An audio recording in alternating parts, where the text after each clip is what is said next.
All right, everybody hit their, yeah, I know I'm being recorded. I'm trying to find you said corn maze. I was trying to find one of the guys that's learning around here doing parachutes. He took a picture, God, of a field. I want to show it to you, but I'm not smart enough on to work this thing. Let's see.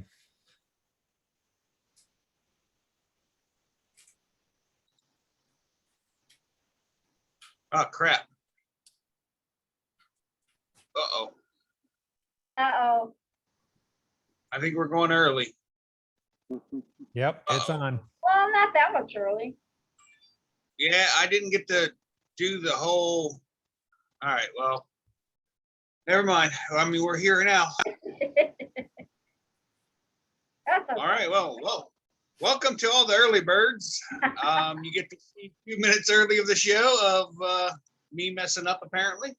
Because here we are. Uh-oh. Now I gotta get everything ready because I didn't have that ready before. Why do I never pop up on my own? There's a joke there. All right, here we go. Oh, John from 1984 barbecues in the house. Man. Hello, guys. The other Nick. How's it going? Angela, as soon as the show gets going, I've got a shout out to you and Tony here in a little bit. This is my first live since this thing happened, and I just want to give you guys a shout out. So we'll talk about that later. Somebody remind me, hopefully Mark, because I'll forget. Mark's going to forget too. Someone remind Mark to remind me. There's a chance.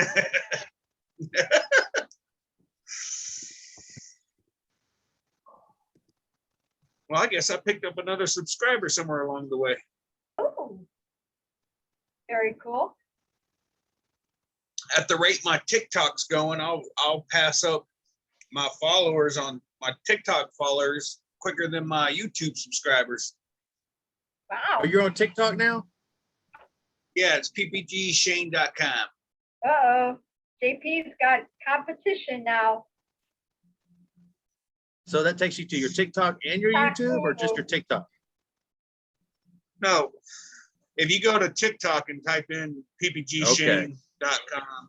So your username includes the .com. Gotcha. Yes. Moose Girl. Moose Gals. Hello. All right, so I'm gonna let a few more people get in here, and then we will start talking about all the wonderful stuff we did last week, including my showing up.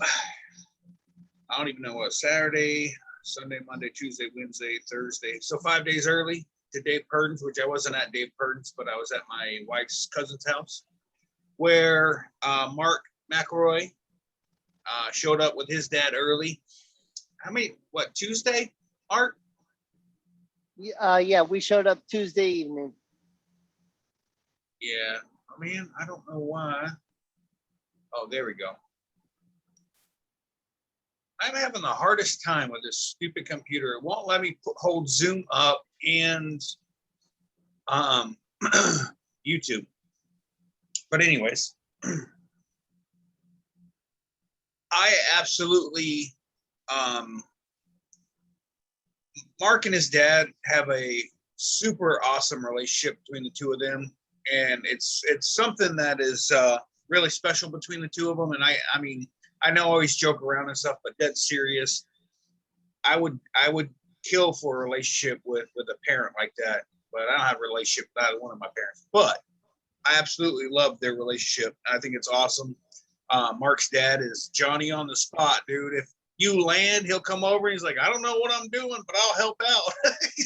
he's always just readily available to help anybody and everybody. He's just a really great guy.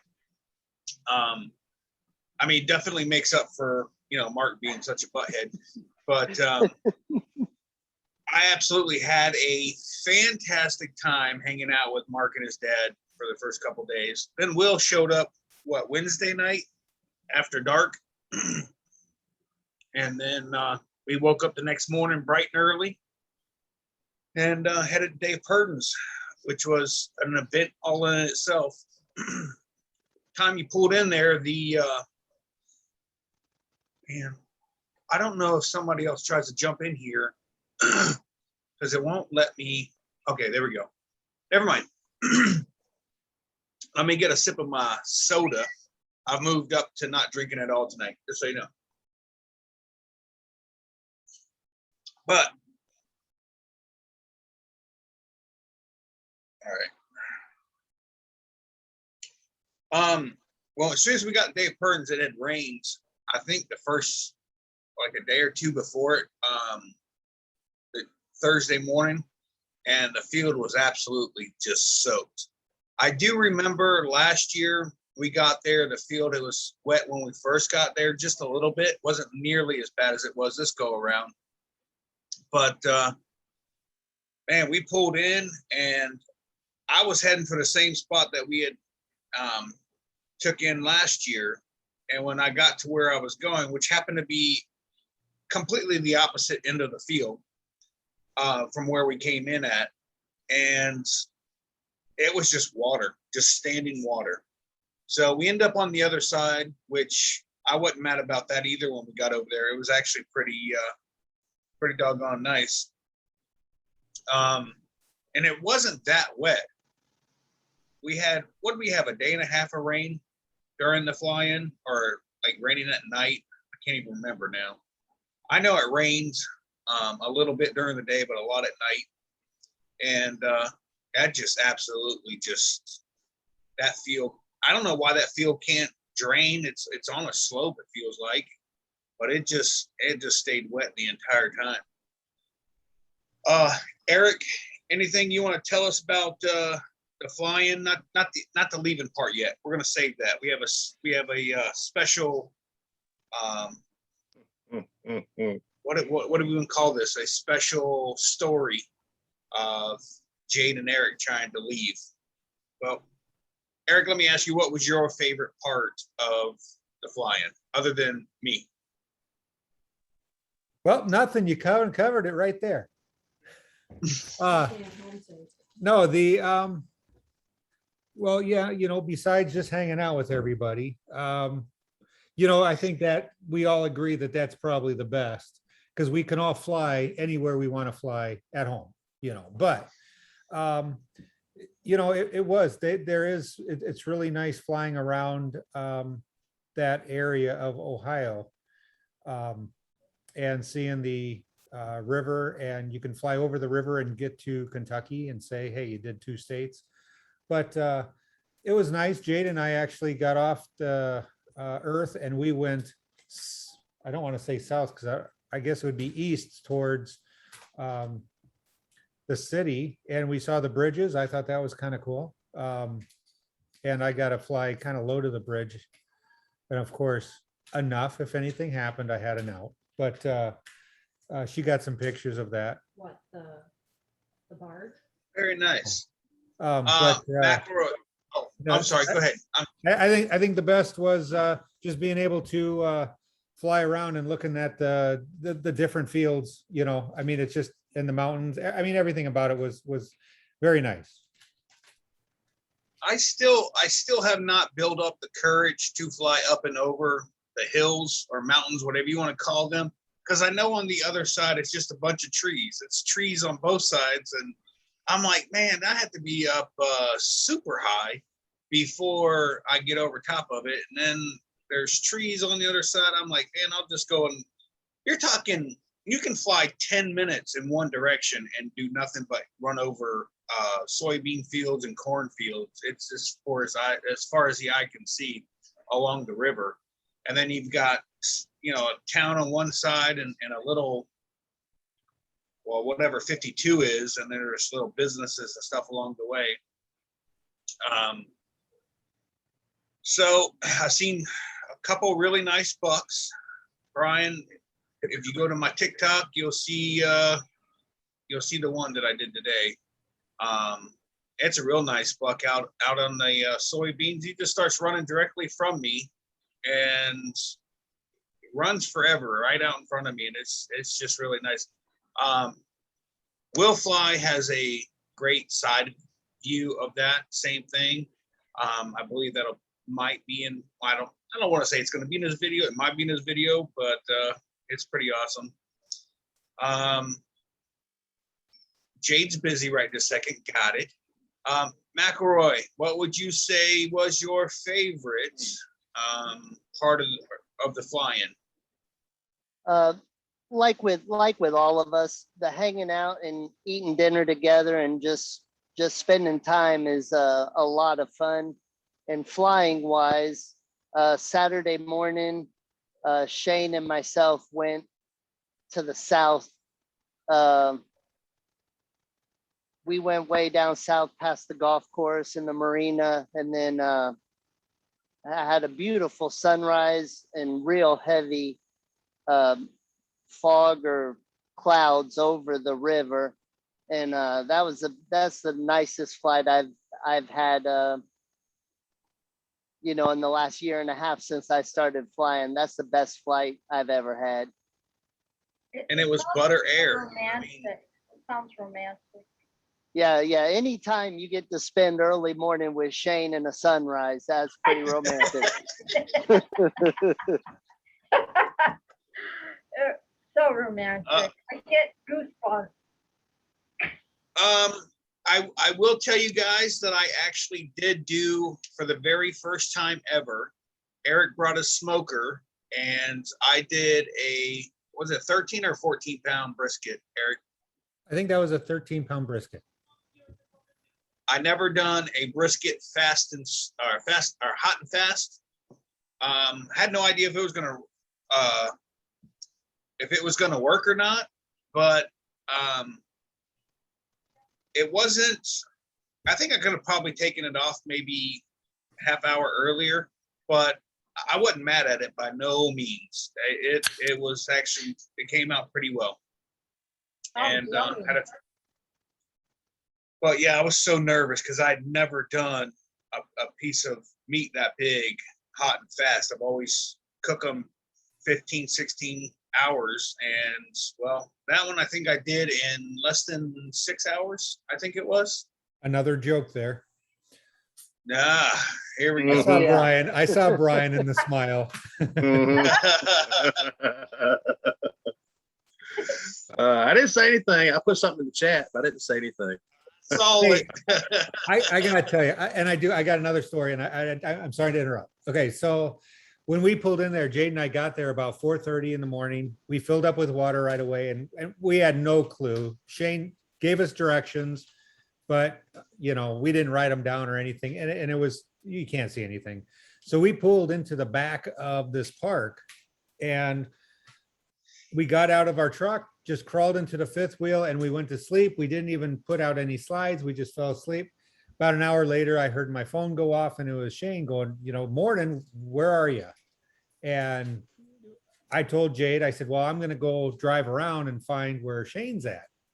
So of course it's still a little dark, and I get in my truck and I start my truck, and all of a sudden the headlights come on. And what do I see? I'm looking at somebody buttoning up their pants. And I'm like, you've got to be, I did pull into the fly-in, right? I'm not into a YMCA. So anyways, I look a little closer, and then I pull up a little bit and realize I parked right behind JP, and it was him buttoning his pants. Out of 150 pilots, that's what I got. So, and I'm just looking at him. I shake my head. I roll down my window. I'm like, really, dude? But anyways, that was my story. Sorry, go ahead. Talk about your meat. Poor JP. Well, I ended up doing 2 pork loins wrapped in bacon. Mark brought the pork loin, which, by the way, Mark, you still never sent me a picture of all that. And of the name of that. Whatever, it's already a pre-made or pre-seasoned, pre-wrapped pork loin, and it was absolutely delicious. We cooked that on the Weber grill. I did both the pork loins. Mark brought some chicken thighs. We wrapped that, or he wrapped it. Let me clarify this. Mark brought and Mark wrapped, and all I did was put them on the grill. Some chicken thighs wrapped in, or chicken thigh with jalapeno stuffed with, or what was it? Cream cheese and the jalapeno wrapped in bacon. They were on point. What else am I missing, Mark? Oh, spaghetti. Mark's wife, who is one of these days, I will, I don't know if I have to start stalking her or something, but I will meet her. Made homemade spaghetti sauce. And I believe Krista, Cupcake Krista, made the noodles, boiled some water. Her and noodles. It's about that spaghetti sauce was amazing, by the way. She can make that all day for me if she like. I won't turn it down ever. What else did we have? I had hot dogs for lunch. Good Lord, I'm trying to remember. It was all good, TikTok. and we were well fed as usual. Yeah, right. TikTok Tulo brought I believe it was a homemade cherry pie. Is that correct, Eric? Yes. That Danny. is correct, and I finished it today. Yeah. Will went to the dollar store and kept buying pints of ice cream and making them disappear. He was like a magician. It was pretty awesome. What kind of ice cream? Eric, what kind of ice cream was that? Or Mark, it was in your freezer. We don't know. We never got to taste it. It was that Edie's vanilla. Just plain Vanilla. vanilla? Yeah. Oh man. He should have bought him some Reese's or Oreos and just crunched them up and mixed it all in there. Just like Dairy Queen. I did see a Dairy Queen in that town, by the way, when I was flying next to it. I did see the Dairy Queen. I was like, oh, we should, if there was a way of flying in there and landing and getting an ice cream and then flying out of there and then show Will that we did it, he'd have been like, I'll be back. There was other stuff we ate. I can't remember. Anyways, it was all good. I really had no complaints about the food.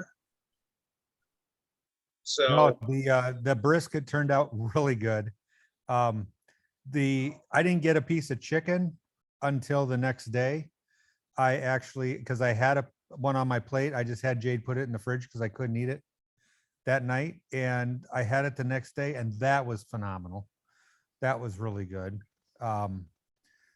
But yeah, everything of course was good. I mean, and actually I think it was Bob that runs around with Mark. He goes, I come over here, you guys are talking about food. I come over here a little bit later, you guys are all eating. Then I come back over here, you're talking about your next meal. It's like, well, yep, that's pretty much what we do. Did you take the pit boss up there? Did you take the No. pear camper and the big or the big one? no, I took the Paralife, or I'm sorry, I should just change the name to Paralife trailer. Oh, that's what it says on the just- side. I know, on the sides, the back. I think there's one on the roof in case anybody's flying over doesn't know what it is. They can see it. I did tell Mark that I advertised 1,000 miles one way and advertised 1,000 miles back just for him. We're pulling that trailer. I'm pretty sure he's starting to lean towards some fuel money. Man, I tell you what, I bought that trailer thinking it would be a world of difference than pulling my big camper. And when I say big camper, next to Eric's camper, it's just a little hut home, a cardboard box. But it's 33 foot and it's like 8,500 pounds. And my paratrailer, maybe, I'd say maybe with everything in it, 2,000 pounds. You're talking 2.5 miles per gallon more pulling my little camper than my big trailer. How was that even possible? It's all thanks to the wind. Wait, say that again? So with my big camper, I'm getting about 8.5 gallons, miles to the gallon. And my trailer, or my Paralife trailer, I'm getting 2.5, I think it is, miles per gallon more. And we're talking 8,500 to 2,000 pounds, you know, the difference in the two. Huh. How does that even work? Now, instead of going 68 with the big trailer, I'm going 75 with the little trailer. So if I was to actually go 68 with the little trailer, I'd probably get a little bit better gas mileage. It's But more about the aerodynamics and the drag once you get up to speed than it is the weight you're hauling. well, I've got a V nose on the little trailer. It should be more aerodynamic than my trailer or my camper that's got a big old fat wide nose on it. Dude, I went from 8.6 miles per gallon, averaged over 1,000 miles, pulling my Winnebago. I put the kayak on the roof of my truck. You would think, all right, that's going to hurt things, right?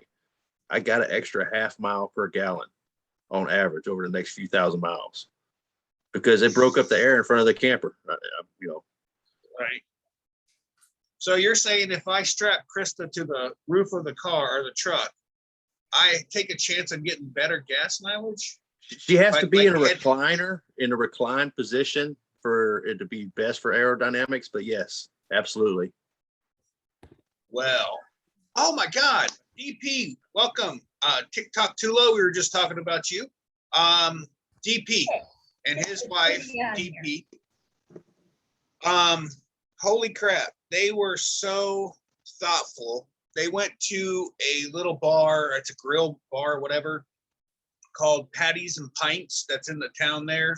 And they came back with a growler, which it's up there, but they came back with a growler full of my absolute favorite beer, which is Lexington Kentucky Bourbon Ale, and gave it to me and said, here you go.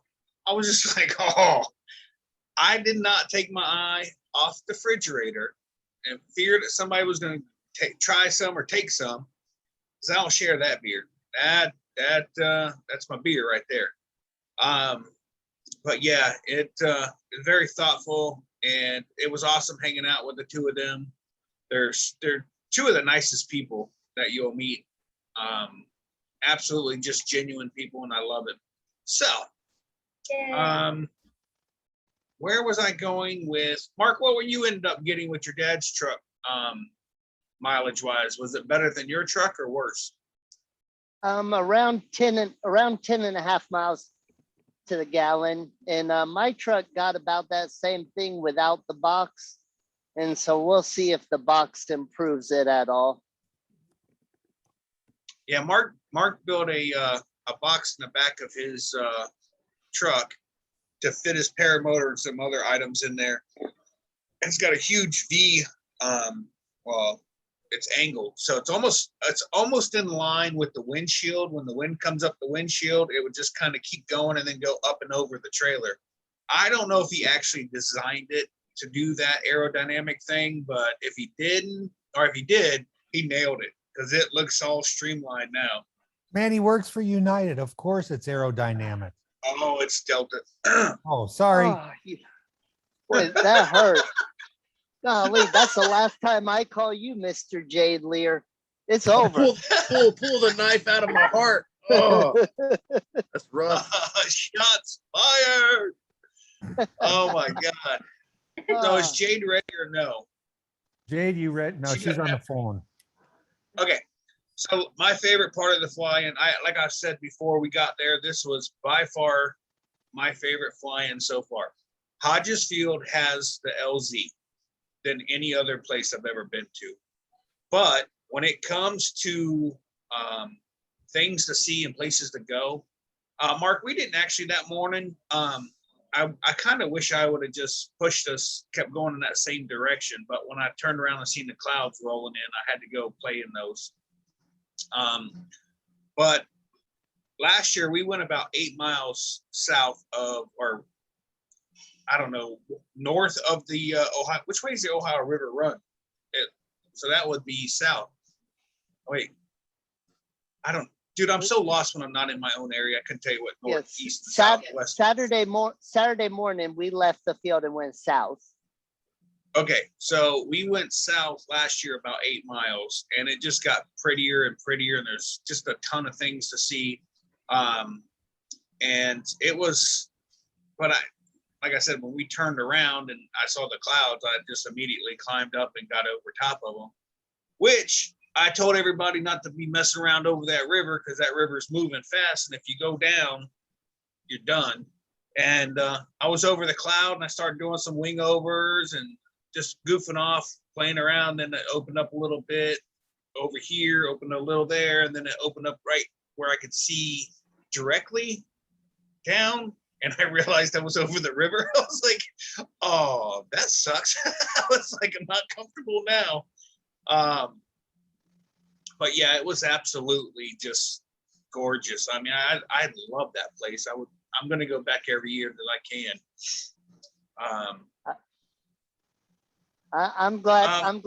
I'm glad that you weren't lying about you being over that river, because I was editing video from that flight today that's going to drop tomorrow.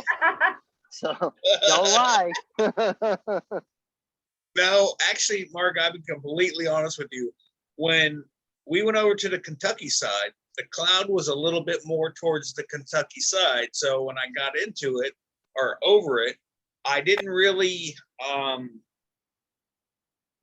think I was over the river. And then when I got to where I realized I was directly over the river, I was like, oh, dude, this is not good.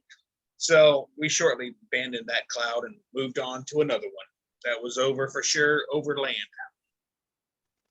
PPG, the other Nick, yes, you absolutely positively did miss out on an awesome fly-in. Mark, you care to tell about, I wish we would have had a chance to fly at my wife's cousin's house, because I flew every morning and every afternoon until Mark showed up and killed it with the high winds and bad rain. What's Mark showing up got to do with you not flying anymore? Because he showed up with high winds and rain just nonstop. Oh, Yeah, gosh, when I left south of Atlanta, I left my house in the rain. And when I pulled in there, it was still raining. And when I got up the next morning, it was thinking about slowing down. Mad Sloper in the chat asked if we flew with a compass or GPS. I fly with Fly Sky High, and that usually can get me where I need to go. It definitely shows me where I've been, so I just follow that back to the starting point. But I never really got lost there. It's pretty hard. I would say it's pretty hard to get lost at this fly-in, because you got a big hills on one side and big hill on the other side, and the river that runs through the middle of it. So it's kind of, would you guys say it's kind of hard to get lost there? Lose your, I would. I mean, Wait, you would get unless you're lost, flying- Mark? No, I agree that it would be hard to get lost there. It's a lot easier to get lost around my house than up there. Wow, have you I seen definitely the got size of your lost. house.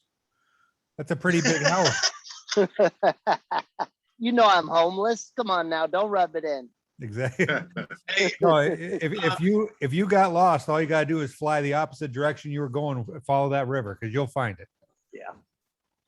I will say to Mad Sloper, I flew from my wife's cousin's house. The very first morning, I was going to look for her oldest daughter's house.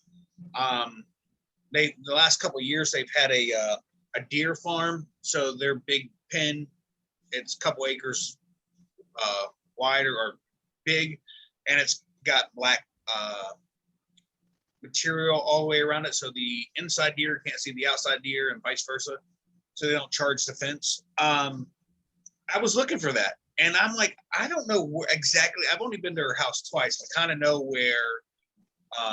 I kind of know where her house is, but I wasn't 100% sure. But I knew they got rid of the deer farm thing, but I didn't know they took everything down, so I didn't find it. But I was so concentrated on looking at the grounds that when I turned around, I wasn't sure where I was, where my LZ was. So I did pull back up my fly sky high, and I was able to go back the way that I came and figured it out. But yeah, I think twice when I was flying there, I got a little turned around and couldn't figure out exactly where I'd taken off from. But then again, I knew that the river was out in front. There's a power plant right on the river, so it's very easy to know, oh, right there's the river, turn around, go back the other way. And I really didn't have any problems outside of just a few minutes of not exactly knowing where I was at. I did see a bunch of guys, or I should say a bunch of people that apparently have never seen, in Bethel, Ohio, have never seen a paramotor guy, because they were all stopping on the side of the road, running out of their houses, taking pictures. I told my wife's cousin, I told her, I said, hey, make sure you check your, whatever it's Bethel Facebook page or whatever for the town. I said, I'm sure you're going to see a whole bunch of blue and black wing all over that thing. But I don't think she's ever looked. But it was pretty funny how many people stopped and were taking pictures and stuff. Miss Jade Lear. I know you're on mute. I know you're new at this. I know. Sorry. You're on mute. There you go. I'm in There's the, my What was- beautiful- hi. Sorry, What was your favorite part of the fly-in? well, it's always hanging out with the crew. And I think my favorite part of the flying was probably being able to get up Sunday after all the rain and flying over to that really beautiful bridge. And then yelling at Eric, don't you dare go under it. Don't you dare go under it. But as I was up really high on the Kentucky side, and it looked like he was going under it. So, but It's always funny when you fly with somebody and you think that they don't see the power lines, or they're too low below the power lines, and you're like, oh my God, oh my God, oh my God. And then you see them go over and they're way higher than the power lines, but from your angle, it doesn't look that way. right. So I got another package of shirts. So I'm working, because I had a lot of people saying, why don't you have any girls shirts? So I've got girls shirts I'm working on right now, not the guy shirts. I agree with Shane. Every time I look down, things look smaller. Oh my God. Here. I'm so glad I couldn't hear him. I mean, what happened? Nothing. Say what? I did try Oh. live one time on Facebook, but everything was working fine until I got to one little spot, and service there is just so spotty. It's horrible. Well, it ended quite quickly, but it was all right. That's outside of the rain, I mean, we really didn't have any real high winds or anything the entire time. When it was raining, we had a little bit of high wind, but can't fly in the rain anyway, so it was fine. Hey, somebody tell Will Fly to turn this camera sideways.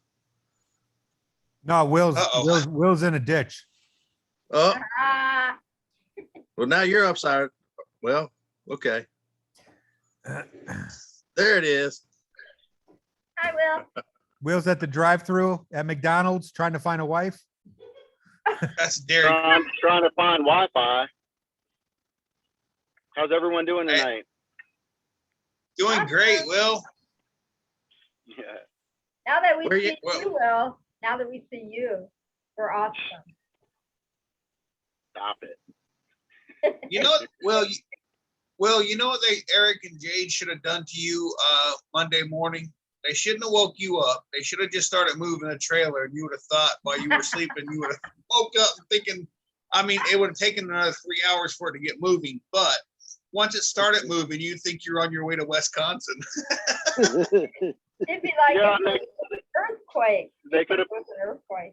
they could have put like pictures of cows and cheese and stuff in the windows. So when I opened the blinds, I think I was in Wisconsin. That would have been extra funny. Hey, so you want to hear? Okay, so another story, another thing that happened is okay, so I lost the key fob for my truck, but lesson learned, I always keep a spare. So somewhere I have a key fob, either in the grass at the field or in my trailer somewhere.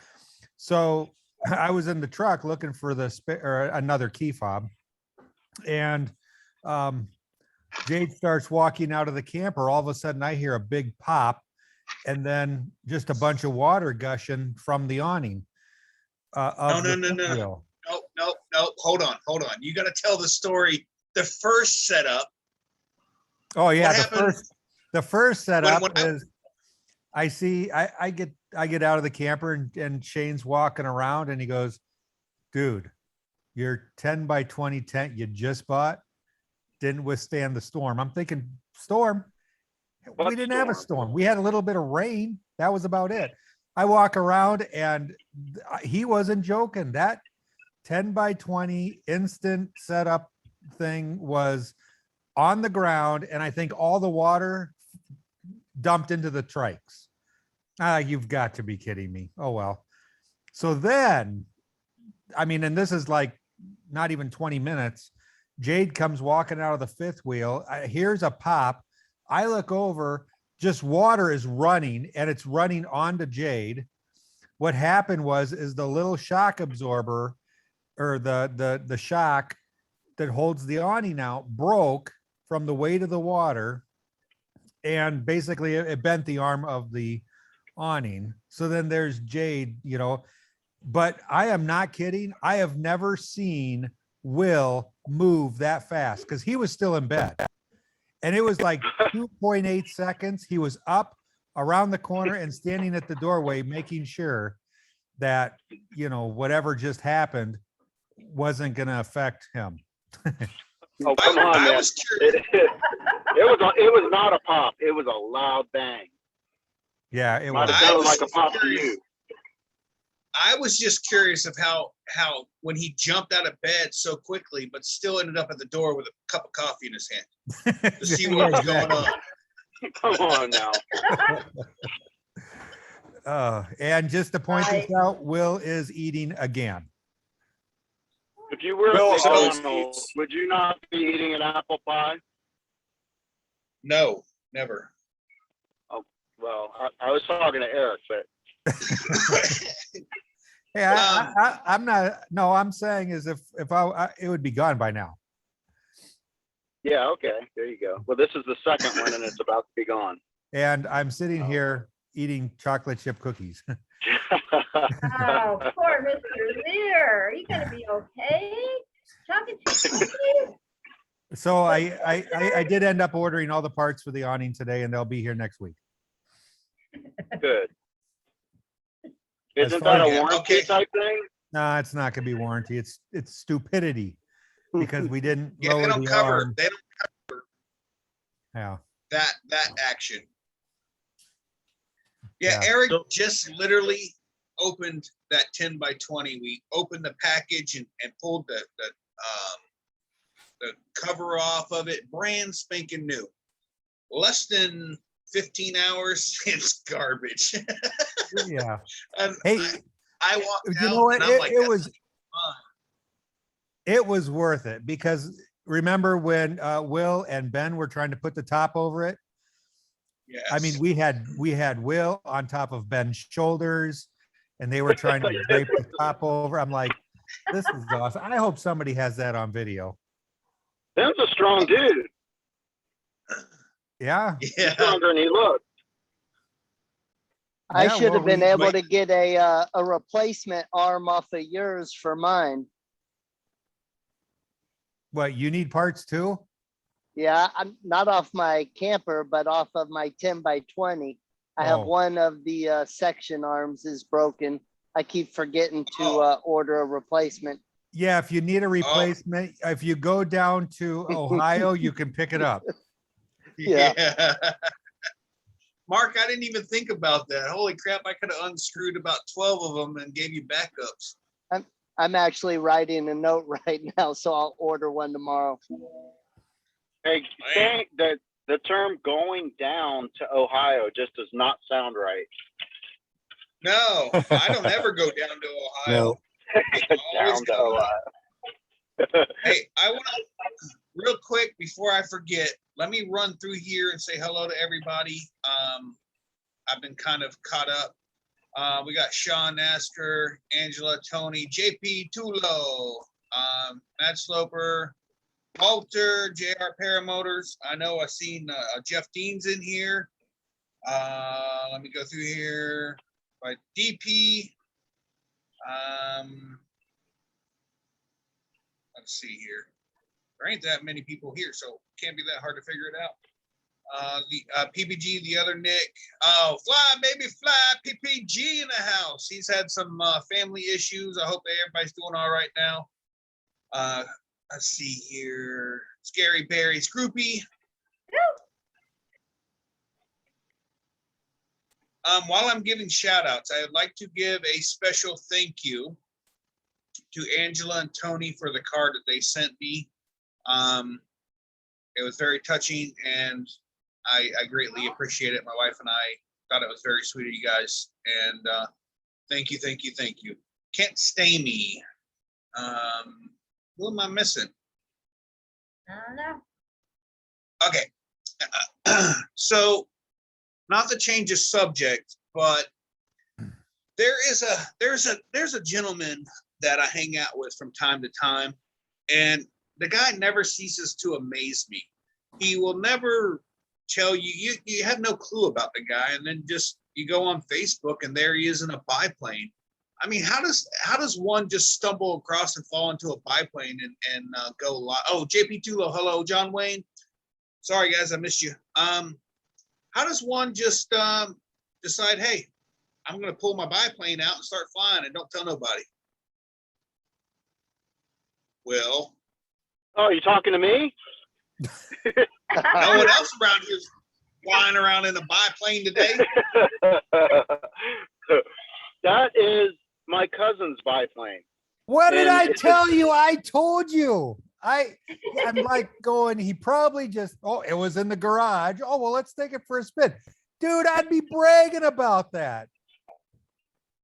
that was my first biplane, my first open cockpit. I'm sorry to have to say that. And my first steerman. That airplane is 80 years old today.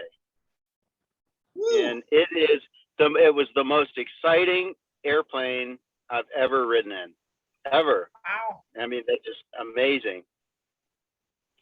I believe it. Yeah. That is awesome. And I'm really glad that Facebook, I was afraid I wasn't going to be able to get signal, because signal's not like something Southeastern Ohio has heard of. But Right. yeah, that worked out.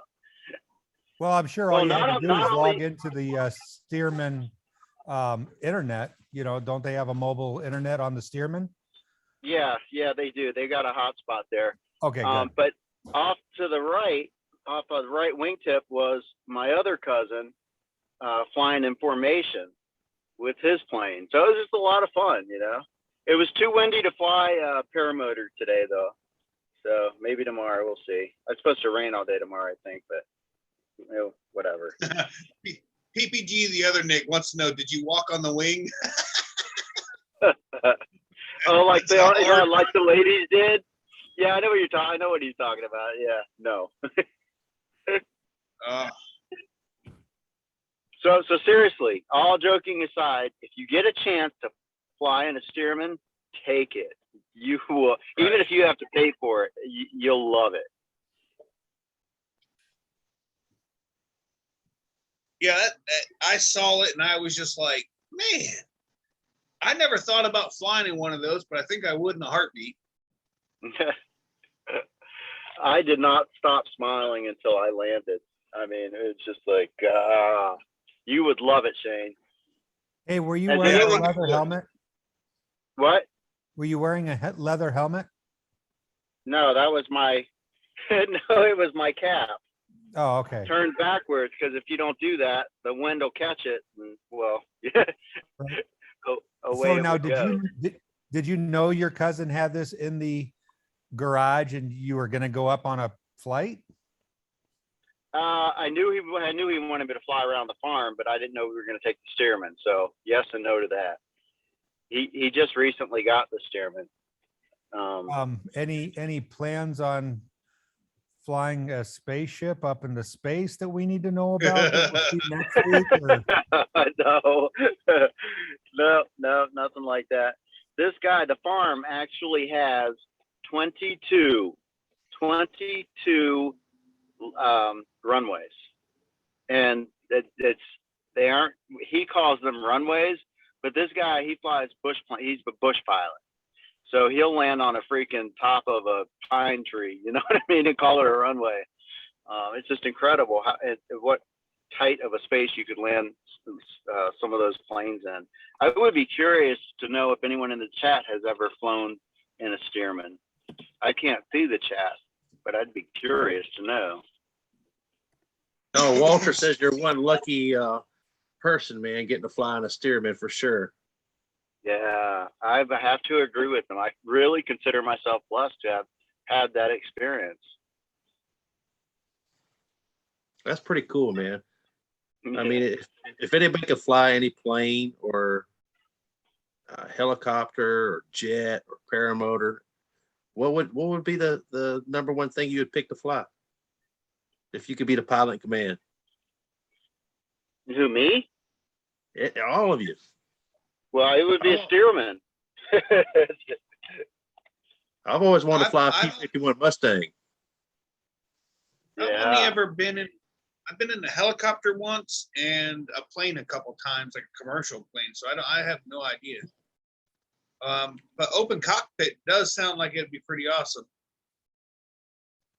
It's amazing. Absolutely amazing. My You know dad what's got amazing? to, Go ahead. I'm sorry. My dad got to fly in one down in the Keys, and he said that was the best flight he's ever been on. Yeah, a Stearman. Yeah. Yeah, it's just amazing. And what's really incredible about that is the pilot can't see crap. He can't see in front of him at all when he's taking off or landing. It's like all you got to go by is hope that, you know, row of corn or whatever is still going to be a straight line by the time you get to the end of it, because you can only see out of the side. So definitely a challenge to fly. I did learn while I was flying out of my wife's cousin's house. We'll just call her Michelle, because that's a whole lot to say my wife's cousin. Anyways, Michelle's house, and I was flying over, and I'd never flown over corn that was 8.5 foot, 9 foot tall. And I was flying over, and I actually was able to see down inside, like to the ground. And I thought to myself, if my motor was to die right now, how long would it take this glider to glide down to where I have to flare and hit the ground? Meanwhile, you're getting just absolutely pummeled with corn cobs on a 9 foot long stalks. I was just like, I climbed out of there and I was just thinking about it. I was like, oh my God, you can't put your hands in front of your face because you got to control the glider. So you're literally just taking corn and it's just pelting you to death the entire time. And you got to keep your eyes open long enough to see where the ground is. I was just wondering, has anybody ever gone down in a cornfield? And that's not even the worst part. Once you land, then you got to get your wing and your paramotor out of the cornfield. That would just be a nightmare. Now, It's actually hold on. It's not that bad. I flew over somebody at Jersey Shore the other day that just landed in the cornfield, and we helped get them out. No damage to anything. I was flying over the corn. I saw a wing drape nicely across the top of the corn. I was like, hey, there's a wing down there. Draped nicely across the corn. Yeah. I got video. Would you have to pull corn cobs out of your butthole of your wing? Ooh. Man, I tell you, that would, I just thought about it. I don't know why it came up tonight, but I literally was just thinking to myself, that would just, you're talking at least 7-8 seconds of just 20-25 mile an hour, if you're going into the wind, of just getting pelted by corn. And then when you I have land, to say a Shane joke. Okay. uh-oh, here we go. Oh, this is sounding really corny.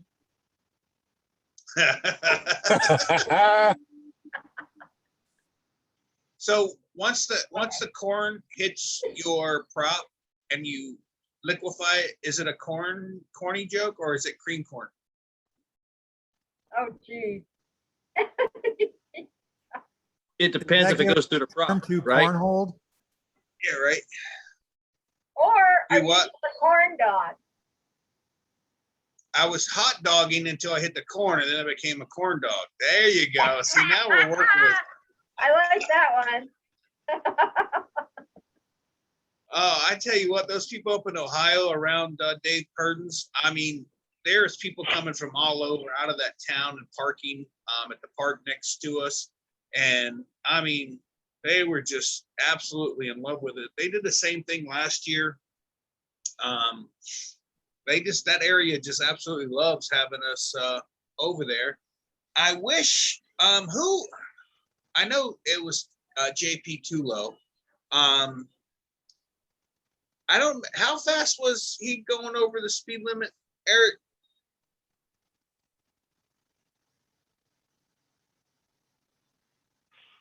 Hello, Eric? Yo, what? How fast was TikTok Tulo going over the speed limit? Oh, I think he said 71. 71 Over over the the speed limit? No, I think he was going 71. I think he was doing just a few miles, not like 6 miles an hour over the speed limit. Why, did he get a Oh, so ticket? Oh yeah, he got a ticket.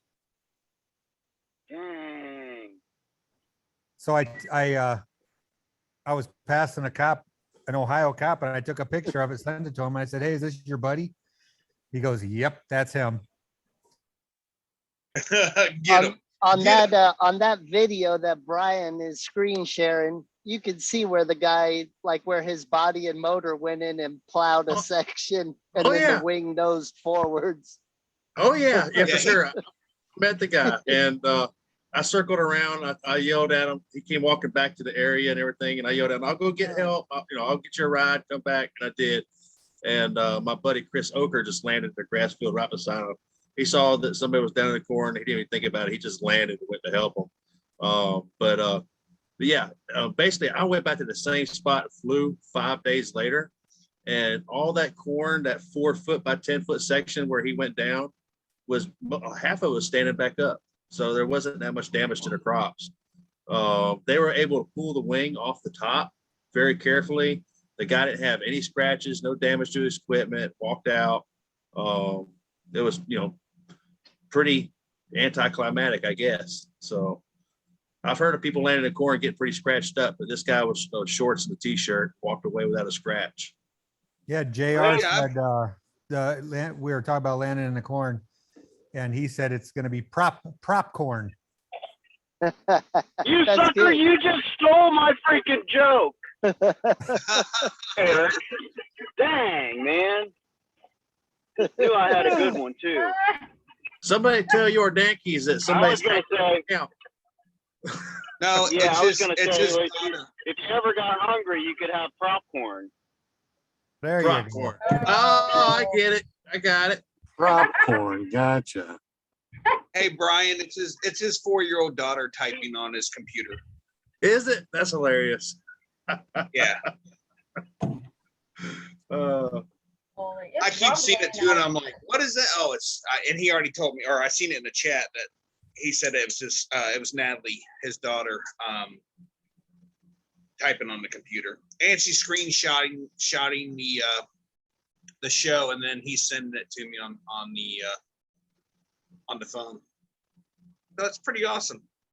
She is a very energetic, sweet little girl. And I think she kind of likes me more than Krista, just so you know, which is odd because everybody here likes Krista more than me. So just saying, she I has good second taste. that. It happens, Shaney, it happens, you know. Yeah. Mark, did your dad say anything what he liked or not liked about the flying? My dad really likes the whole group of people that we hang out with, and we used to take a bunch of campers and go to a lot of races, and you know, it was the same thing as far as the hanging out and camping, just the little bit of entertainment was different, and so he really enjoys it. Yeah, and he loved the ride out. We're on a 2-lane road for about 2 hours, you know, through Kentucky, and he just enjoyed it. Yeah, he just every morning got up and he was just raring to go. Boy, that guy just, man, he's just a really nice guy, and maybe you can learn from him for once. I mean, Yeah, I'm trying. You said I've the been trying for entertainment. a while. You said the entertainment was different. Does that mean it was better than this entertainment? No, racing not Different. never no. had race cars. not better. It Different. just is something different. Yeah, that we would use the racing, you know, for the most part. I worked it for a while, and then after that, we would still go just as an excuse to go somewhere and hang out for, you know, 5 days or 6 days camping and having breakfast, lunch, and dinner. How old's your dad, Mark? He's born in If 40. it's He's born in 43. I think that makes him 78 at the end of this month. So you think it's okay for your 78-year-old father to lug your motor all the way across the field for you? He had Krista helping him. I know, man. He just jumped right in. I have no shame. Hey, Mark is like, you little minions, get my equipment, bring it to me. Got Krista. Listen, and I am an almost famous paramotor pilot, for Pete's sakes already. I don't know anybody else that could do a cage drag, tip drag on takeoff but myself. Hey, I don't either. Yeah. And I don't want to do it again. I don't know. Shane gave it his best shot over at Moonshiners doing the cage drag, Yeah, he was That was trying fancy. to, that's one way to get a new motor. right? He missed it by No. that much. That was the best part of the whole video, when you turned around and held your fingers up. That was that close. it was either that close or he just got done peeing, one or the other. Ah, And about my motor, before everybody on here knows the truth about me, but that's another story. But anyways, I told him like 3 times that I didn't want to carry all my stuff over there. You know, I'll set my wing out, I'll go back, get my motor. And I hate putting my motor on the ground, because it actually, I don't know how to do it without hurting my knees. But anyways, when he gets his mind set that he's doing something, you can just rest assured he's doing it. You can work around it.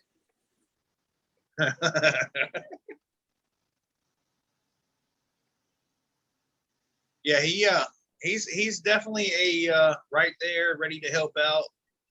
I will tell everyone, if you park next to Mark, ask him to make sure that you park on top of his flag holder that goes under the wheel of your camper. So when he leaves early, you get to keep that, just so you know. I know I got me a bright orange flag holder, just so you know. And I borrowed 4 of his 60D spikes for my InstaShade. I already duct taped them together and put Mark McElroy on there, and do not use. So when next time I see you, I will have them for you. Just so How you know. about the GoPro holder? That was The Jade's. GoPro mount? Oh, What it mount? was? Hey, is there? Yeah, is that was there- Jade's camera. Yeah, is there any What's reason that? I saw a orange flagpole holder and some spikes on eBay today? No, just a coincidence. Okay, just I- making sure. I do want to point out that I happened to put my flagpole into the holder, and my flagpole just kind of went like, there was like tons of room in there. I don't know what that means, but Was it kind of like throwing a 2x4 down a hallway? it Or a hot more dog. like it was a hot dog, and I was just like, man, is this guy like? I looked at Krista, and she's like, "Don't look at me." I was like, "All right." Hey, if that doesn't work for you, I'll take that one back and I'll just build you a new one that will work for you. No, dude. Because I got I'll to build give a you new that one anyways now. Why do you have to use it out of 2-inch thick metal? I went to hand it to Krista outside of it was in the bed of my truck, sitting on the outdoor carpet to hold it down. And Krista's like, give me that. I'm like, listen, grab it with 2 hands. She's like, just give it to me. And I Are we give it still to her. talking about the holder? And when she I knew grabbed that it, was she just kind of went right to the ground with it. She's like, what is this made out of? I go, Mark builds everything unnecessarily too much. And well, now it's probably overweighted the limitations of my axles on my trailer, but you know, it's all good. Oh, that's Hold on, true. I'll be back. I have to go get some more soda. I apparently drank it all. And yes, it All is right, Mark. soda. Mark, you're up. I'm up. I was waiting to hear Brian. I haven't heard enough out of Brian today. Brian who? Brian Haydale Waller? True. This is true. Yes, the infamous. Yes, Mr. Hayville. Hey man, I just been being quiet listening to y'all because I wasn't at this one and I wanted to hear what happened. So Well, you need to plan next year to be with us for this one in particular, and pray Yeah. for no rain. yeah, I am.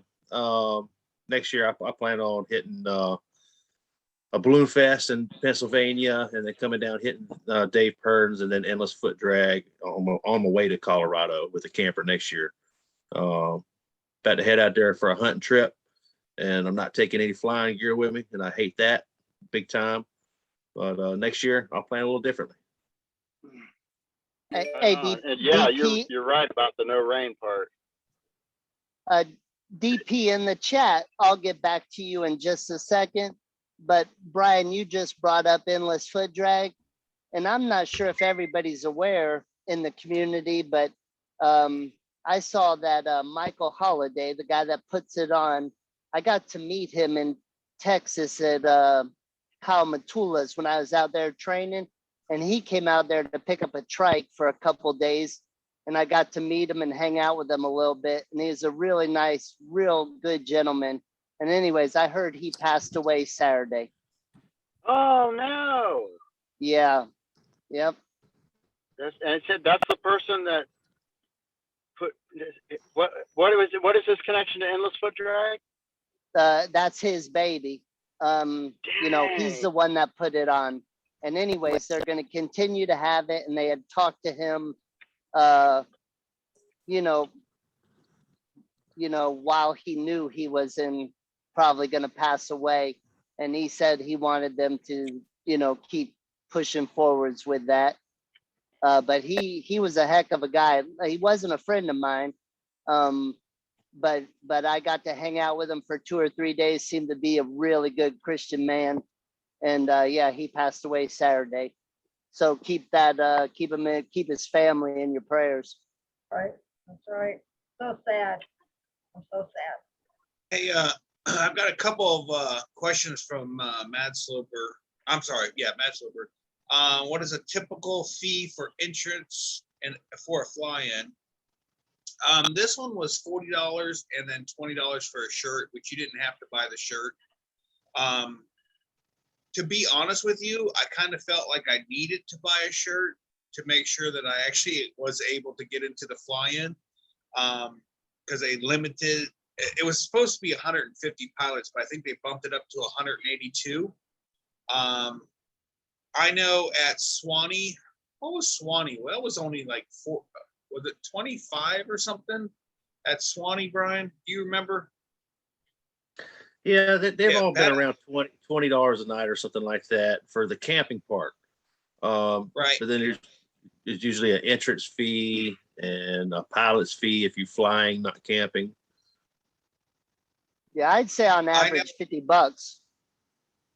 Yeah, on average, yeah, that's about that's about time you pay for a shirt. And he also asked about tent camping. My first year of flying, I did all the fly-ins except for the local ones in a tent. I did Vail, North Carolina for 10 days in a tent. They don't care how you come. There was tents at Dave Purden's this last fly-in. Every fly-in I've been to, there's been tents, campers. Sometimes if you're like, I know at Hodges Field, was it $10 a night? And if you're hooked to power, it's $20 a night, whether you're in a tent or in a camper. So, I mean, I think that's pretty fair. If you're boondocking, it's $10 a night. If you're using power and water over there, then it's $20 a night. I actually think that's a pretty good deal. But I'm trying to see if you got any other questions in there.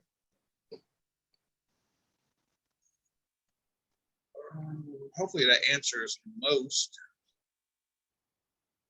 But yeah, the fly-ins really, if you think about it, we really only fly, let's say 2.5 hours in the morning, 2.5 hours at night or in the evening. So most of the time you're just hanging out, kind of like what we're doing here. This is my concept of a fly-in for Tuesday night. We're just hanging out, talking about whatever, and just having a good time doing pretty much, because at fly-ins, I mean, you go and fly, you put your gear away, and you start hanging out with everybody. That really, honestly, is probably the best part of any flying that I've been to, is just hanging out with good people, meeting new friends and people. I met Aaron I for the first time at Dave Purden's. I met a couple other people. I can't remember right this second. Matt Sloper wanted to know if there were showers and restrooms available. At Dave Purden's, there was no shower. There was porta potties. Brian, you didn't get Mr. Haybell. You didn't get to see my new shower setup. It's the same cooler, heating element, fountain pump to shower head, but I actually have a 2-room. What do you call that, Mark, or anybody? What is It's that like a called? changing tent. Yeah, so you can shower in one side and zip it off and just get that area wet, and then unzip it, step into the other room where it's all, and it's one of those that you just fold up, and then when you're ready to, take it out of the package, you just throw it in the air, and it kind of opens up to to 2 rooms, and you stake it down, and you're good to go. I did that with my 10 by 20 tent. I threw it up and the thing fell to the ground. Like a tile. Anyways, that was funny. Shane opened up the hot water to show me the heating element and everything. I think that water was up to 180 degrees. We could have been boiling food in that cooler. Yep. It did. That Brian, that heating element, I turned it on, and then I went in and took a nap, forgot about it. And about, I don't know, it must have been 3.5 hours later, I walked over and the thermometer said 181 degrees. I was like, Oh my oops, God. we'll leave the lid off. And everybody's like, I don't know what you were cooking in that cooler. There was steam coming out of it. I was like, oh, I wish somebody would have unplugged the damn thing. Been good to go. I ended up leaving the lid open for I think 3.5 hours, and then ended up dumping 10 gallons of cold water in it just to bring it down to like 110 or something. Oh, it was bad. Holy moly. Well, it sounds like a pretty Hey, nice bathroom setup. I remember seeing your last one at Flight If You Got It. Hey, that's the shirt I got on. How about that? Did you have an aromatherapy room in there, man, or anything like that? Or did you just take it down? Like, Hey, I will say, I bought that brand new little personal toilet thing, that little camping toilet.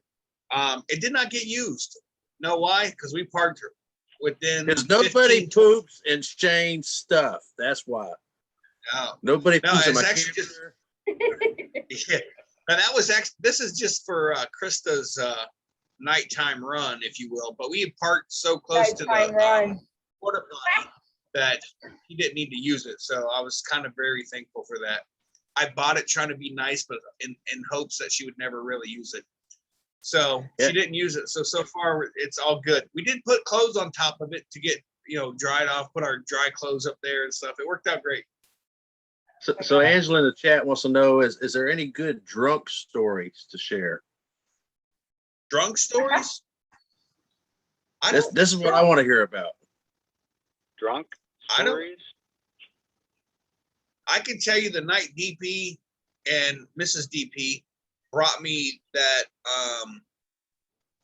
jug of that growler of Kentucky bourbon ale.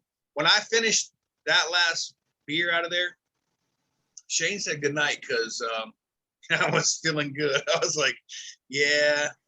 Whenever I will get to a certain level of being tipsy and I'll just maintain that. I never get to the point where I'm like falling down. You'll never see that because anytime that happens, I get tired. I go to sleep. That's all that happens. And I never fall asleep in the chair. I don't fall asleep on the ground. Nope. As soon as my eyes get heavy, I head for the bed, and that's it, dude. I'm out. I With know at this group of Moonshiners, every people- time I turn around, there's somebody coming up with a jar of moonshine to try, Oh, I know, right? I Yeah, don't with think there's this group, anybody. you don't want to fall asleep outside in a chair. No. Probably wake up with all kinds of drawing on your face with a Sharpie or something like that. Yeah. Probably some classic images that I won't say on the show. Yeah, Hey, somebody's YouTube channel would be successful. Yeah. People would be drawing like paramotors on their face and stuff. Yeah, paramotors. Hopefully paramotors, yes. Yeah. Yeah, paramotor and paraphernalia. What's up, Grandpa? Hey, what's up? It's a beautiful evening right now, so decided to go out and enjoy the fresh air and sunshine. Another day of students, so exhausted. So it's nice to come out and enjoy the walking trail. Oh, so you're walking now. No, not really walking. I got the 9-bot, the wheel thing. So Oh, I'm letting it walk for me. there you go. That's cool. I can do 20 miles and not even feel tired. It's great.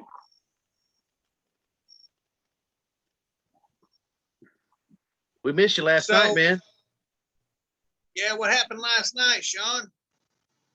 Well, had a bunch of students over, and we were hoping for a solo run, but the winds were so bumpy that I went up to check the winds aloft, and I was bumping all over the place.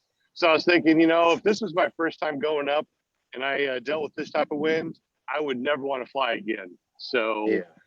they're like, no problem. We'll just, we'll try it again when the wind's better. It's all good. Yeah, I think the time I got home last night and unloaded everything, it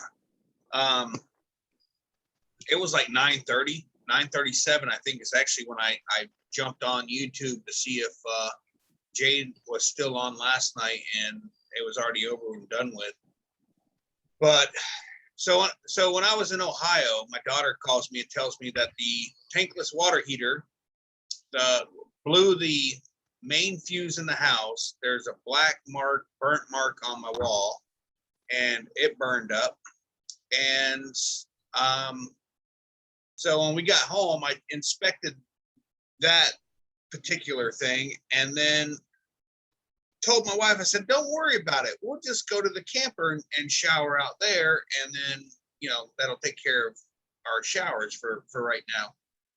Then I forgot the last time we used the camper that I didn't use the pressure regulator, and I had a leak inside the camper and underneath the camper before that trip was over with.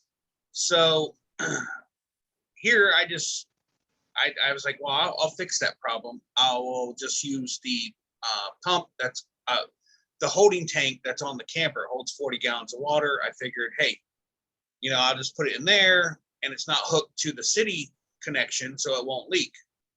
I was wrong. Apparently, I figured out where the leak was. It was where the pump, there's a inlet and outlet on the pump, or the pressure pump or water pump. And apparently one of the tabs, there's a quick connect. You push the thing in and then you lift it up and it locks it in place. Apparently that had come down some of the way, and that's where it was leaking at. And so I got that all figured out last night. I think it was about maybe 11 o'clock when we finally got showers and everything dried up somewhat in the camper, and turned fans on to dry everything out, because it was quite a bit of water. Actually didn't know that you don't mess with that. And while Krista was in there taking a shower, I pushed the thing down when it should have came up, and it popped it off and just started pumping straight water into the camper underneath the cabinets. Ooh. So that was interesting. Got that all figured out, taken care of, thrown some towels in there. And yeah, it was, there is a question in the chat about any snakes. Yes, there was a few good scares with my new, Waller hasn't seen it yet. I have a remote control snake now. And Nice. there may or may not have been a paramotor crazy that got scared a little bit by one. And there may be a JP Tulo that cursed out loud and ran. Yeah, those are coming. I just need to get some editing done. It should be good. A remote control, you said, snake? Is that what you said, Shani? Yep. Is it coiled and you can make it strike, or is it just wiggle Yeah. around? Please, No, let him. No, it just wiggles at you, and the little tongue comes out like this. So as it's coming at you, the tongue going in and out. It's pretty cool. Yeah, but as it's coming at you, it does wiggle. So, I mean, it looks like, at first glance, it looks like a snake. And nobody stomped on it or shot it? No. Few people wanted to. Yeah, I know what my natural reaction would have been. Right. Chop that head off. we would have found out the mechanical structures of this thing pretty quick. No, I will say that there was one particular guy that went to sit down, and just as he sat down, this thing, like, he was sitting down on the ground, and it literally went between his legs and right to his Ooh. butt. No. Did he rise up? Yeah, he came up. Everybody's yelling, "Look out! Look between your legs, snake!" Oh, everybody joined in on that one. It was pretty. The thing that's going to happen is one day we're actually going to see a real snake and just like, yeah, whatever. And then we're going to get stung. What do you, bit by snake. Yeah, bit. Yeah. What do they call So it? there was a second. Yeah, there was a secondary stationary snake that's actually curled up and like lifted. Oh, God. And I had that one tucked in with the chunks of wood that I was using for smoking on the Weber. And yeah, it was sitting on top of the fridge. So anybody went in the fridge or walked by the fridge, you kind of blended in just right until you got close, and then it kind of was there, and it was too late. You did see a bunch of little hand jerks coming back. They're like, oh, so it was pretty good. It was fun. I don't know. Shane, I don't know. I don't know what to say. There's something really wrong with this whole picture. Hey, Shane, Yes, Shane, can you hear me okay? yes, yes. What? Okay. I just wanted to show the guys in the chat that weren't at the fly-in, the mud. You look at my car, man.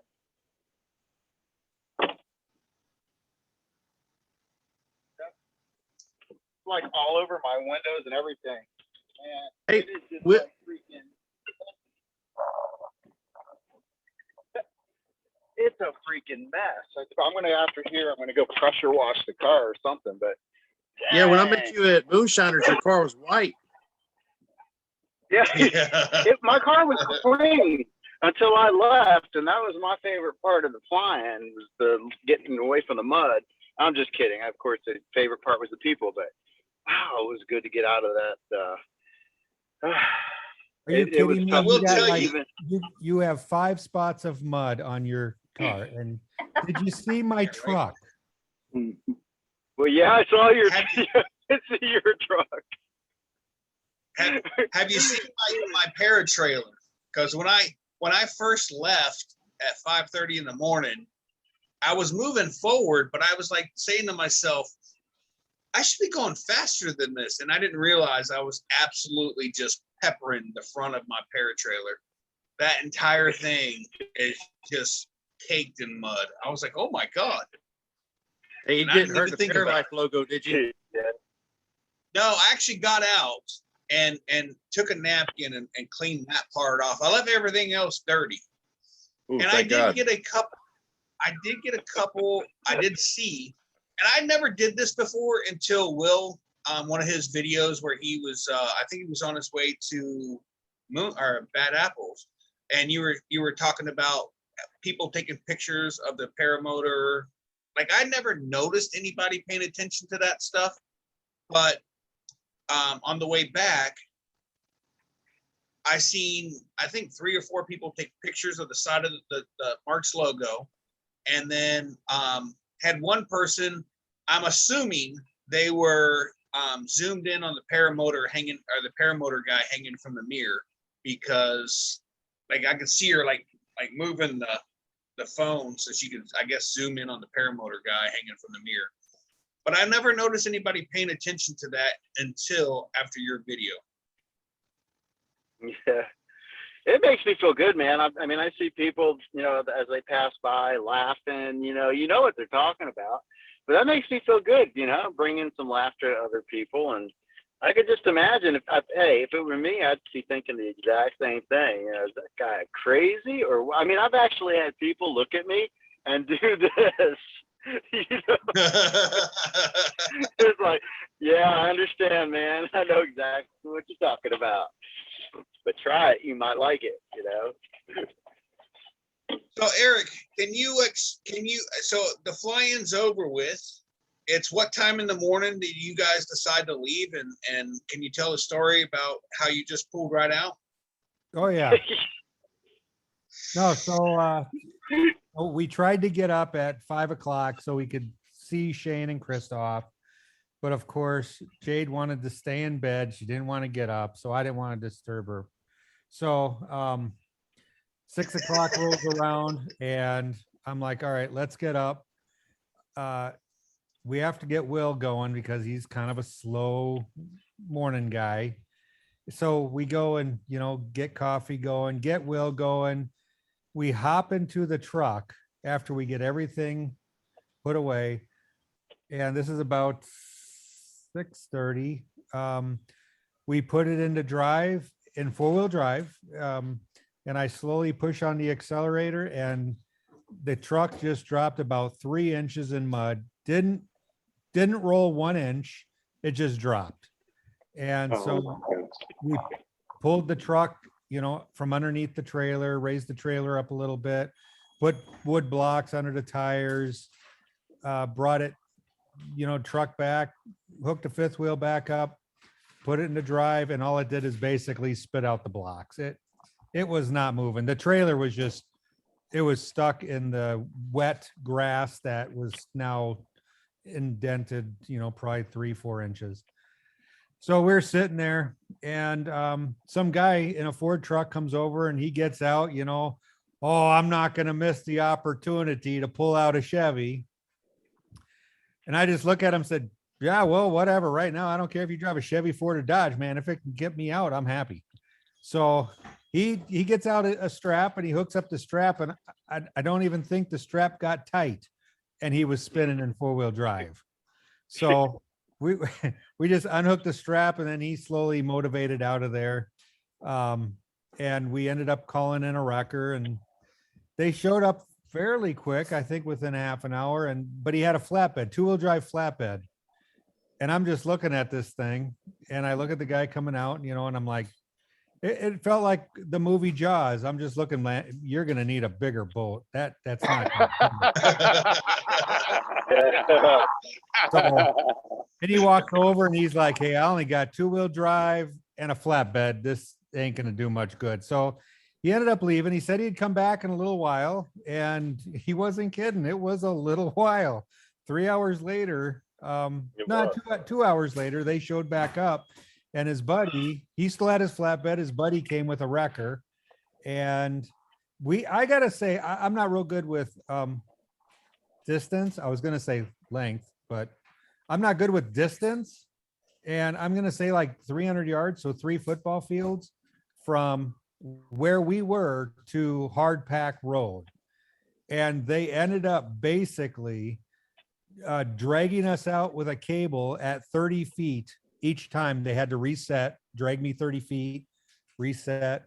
It took a little while, and they got me out, and I was happy. But then I hear Will and Jade are back there like gambling how much this is going to cost me. And I'm like, I mean, I was afraid I was going to turn around and there was going to be dollar bills on the ground because there. Because it was Memorial Day, so it's a holiday. They had to hook up, I don't know, 6 times maybe, I guess. I don't know how many times they hooked up, but they hooked up a lot. So the guy, I told him, I said, you know, this is going to be covered under a, what do you call that? Roadside assistance. And the tow truck driver just kind of laughed and goes, yeah, they don't cover you when you're parked in the middle of a field, dude. You know, and it's like, well, we'll try it. But Hello, good evening. The tow truck driver ended up charging me $250, and he gave me the receipt, and out the door I went. So I got to hand it to, I think it was Ted's Towing. They busted their butt. They got us out very reasonably priced, for, you know, considering they had, you know, 2 guys there in separate trucks. You know, we were talking a little bit about this earlier, and Brian said, you know, it's the equipment that they used, and hey, they used the equipment they had. I thought it was a very fair price. So a shout out to them. I appreciate it. But they did get me out, and because there was nothing there at the field that was going to tow me out. So who won the bet? Will or Jade? I have no idea. I think Jade did. Yeah. Okay, so Will needs to pay up, and that'll help pay part of your $250 bill. Yeah. Will waited around that whole time when Will could have been on his way to Dayton. I hung out just to make sure they were safe. Will did. He told about your little car? Yeah. No, his car was parked. His car was parked where it was high and dry. The problem was he didn't want to get out and walk across the mud, so he was stuck too. Dude, this must have been pretty bad, man. Based on what y'all are telling me about vehicles getting stuck and everything, the rain and mud must have been pretty bad. It wasn't bad at first. It's the traffic going back and forth to coming and goings that literally just kind of tore that field up. When you first got there, that entire place was green. It was grass everywhere. And when you left, on the inside circle might as well have been another dirt track because it was just mud everywhere. Yeah. And go ahead. Even with my truck I knew leaving out of there right at the very get-go of this was going to be a little tough. And I told Krista, I said, I don't even think we're going to be leaving like without getting stuck. And I put it in 4 low just to crawl out of it because the trailer was kind of on a little bit of a downslope. And I did spin for, like I said, I hit the gas and I was like, I should be going faster than this. And then when I looked in my mirror, I could just see the front of the trailer was just caked in mud. So they were just spraying mud all over. But yeah, I left out of there and I took it out of 4 low because it doesn't like go over like 4 miles an hour at 4 low. So I put it at 4 high and was going about 15 just to make sure that I could get momentum going. And yeah, it worked out just fine. I didn't get stuck. Yeah, JP was leaving. almost We were did. watching him leave, and he wasn't going very fast, and he keeps his paramotor on his bumper there. So we were all thinking maybe we should go start up his paramotor and just pin it to give him a little bit extra push to get out of the mud hole. But yeah, he actually made it out with no problem. So You can get Will to Well, help even out. JP He's got or a big even, motor now. Oh, let me tell you, man. I had 2 failed launches there after the rain. Shane talked me into giving it a try. Thanks, Shane. Anyways, the first failed launch, whatever, the wind shifted direction, no problem. The second failed launch, the wind started to come up and fall behind to be safe. And then I look down and I'm freaking stepping in water like ankle deep. You know, I'm like, I'm like, oh man. Did that bring back God, memories I was from just so moonshiners? frustrated. A little bit. Except I didn't have the ground support I had at Moonshiners. So I trekked my wing all the way, motor all the way back. And I know. Will, you're breaking up. Yeah. I was going back and watching my moonshiners video of Will, and he was in the creek about to fall down. He wasn't flying a paramotor. He was just walking with a float in his hand. He's about to bust his butt. And then he is able to pull off the maneuver he did with his wing. That's incredible. Where basically he just lands in the water, stands there like it's no big deal, kites the wing down. But Yep. it sounds like Will Fly likes the water. Yeah. Oh, wet Willie. Listen, I don't know how much of that you heard, but after being in that, I stopped in that huge puddle right there in the center of the field. I trekked my wing and my motor all the way back, and I know that Denise and Dave saw me and probably even recorded me. But man, when I got close to them, you could just tell they're like, "Don't make eye contact. Don't make eye contact. Don't look." I was livid. I was ready to. DP's in the chat. Water.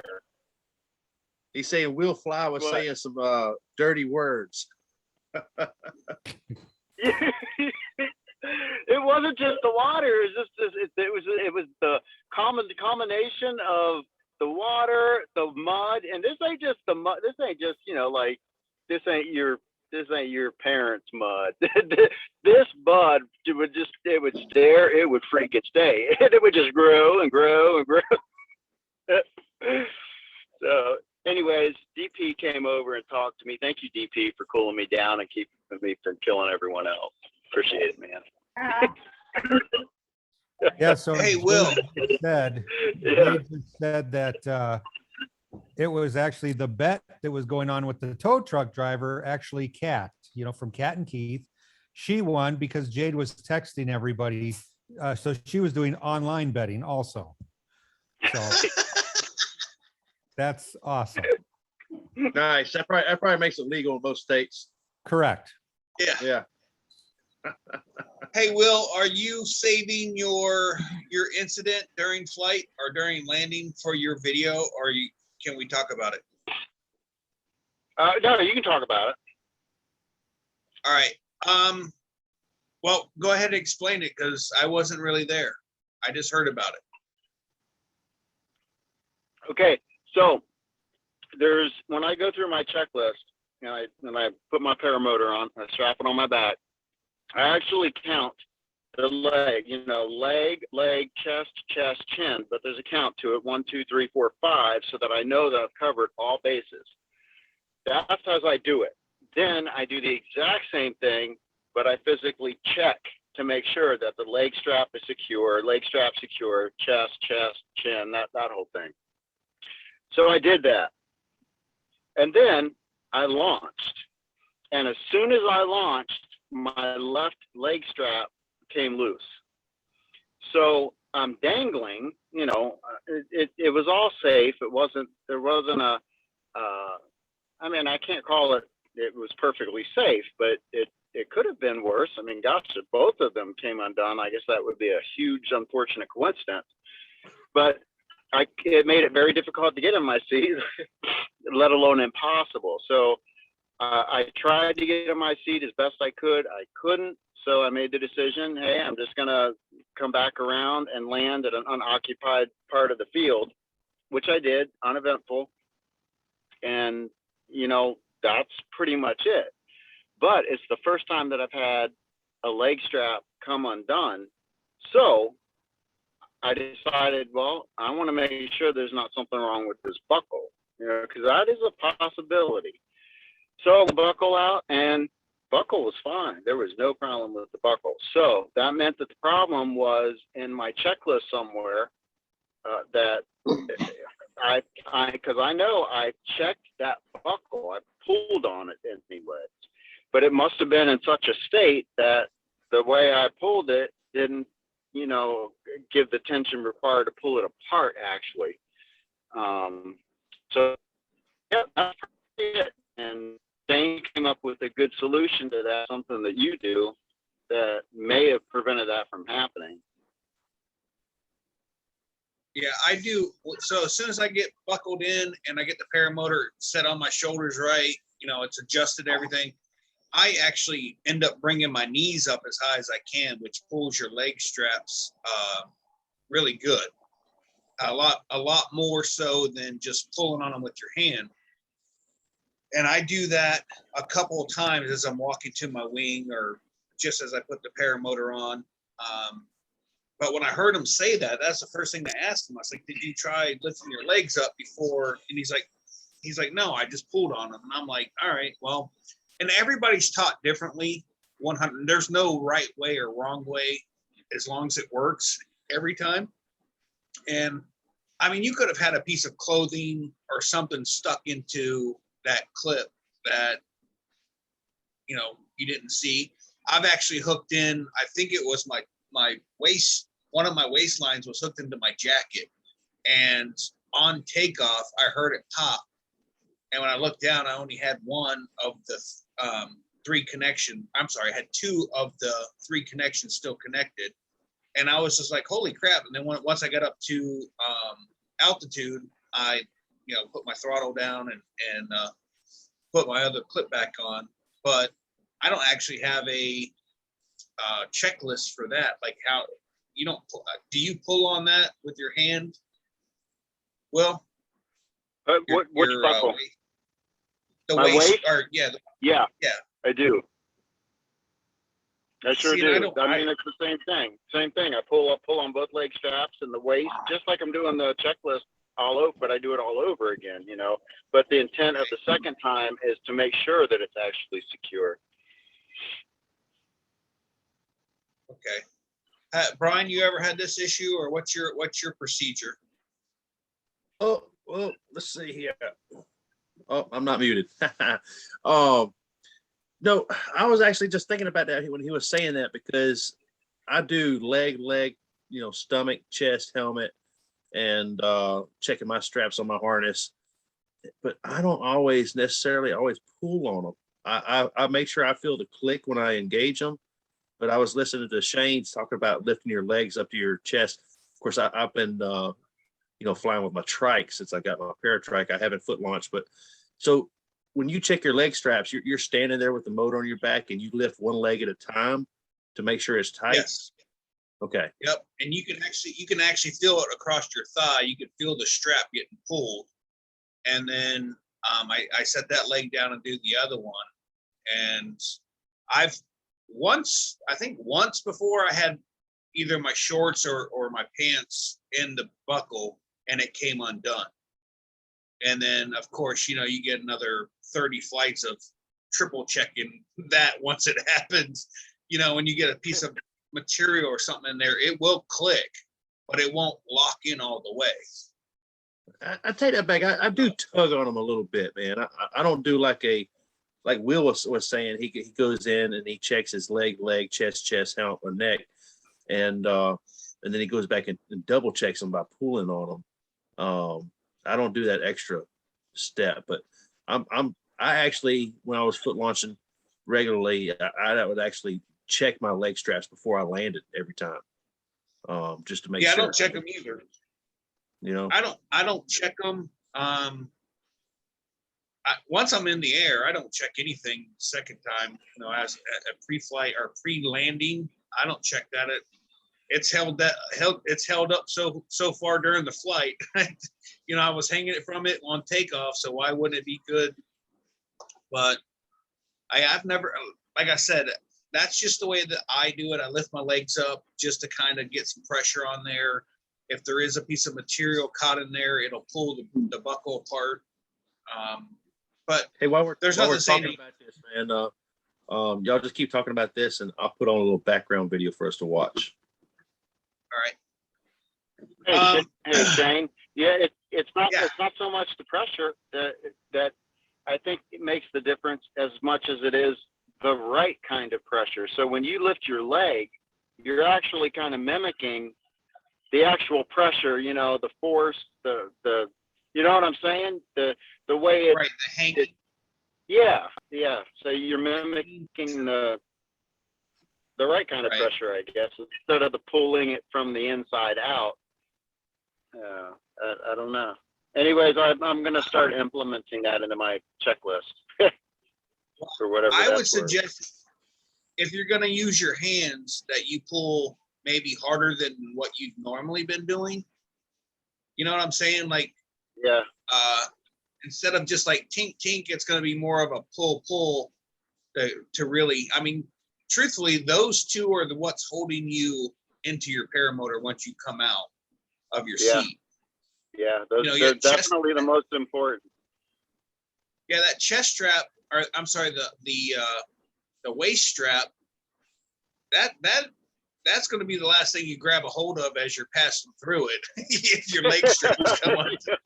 You know what I mean? Yeah. As you pass on by. Yeah, that's going to be the last thing you grab a hold of.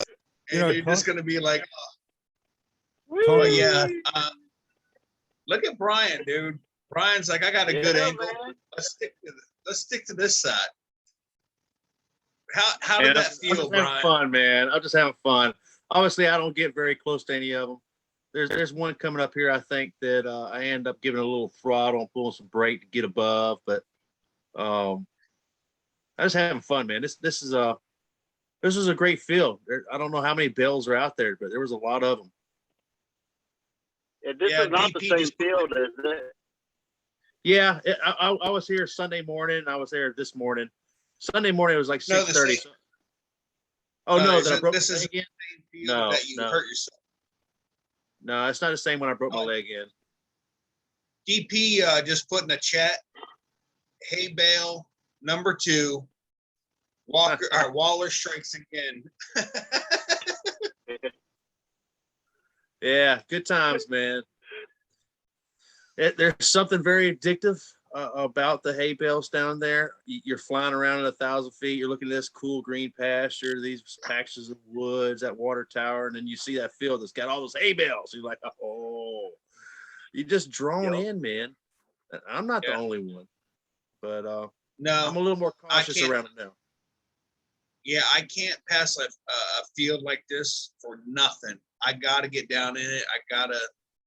Now I will climb up to 2,500, 3,000 feet, do some wing overs, spiral down, do some big ears, and then I'm right back down to the ground again. Like I find it more exciting to be inches off the ground than I do to be at 3,000 feet doing wing overs or anything like that.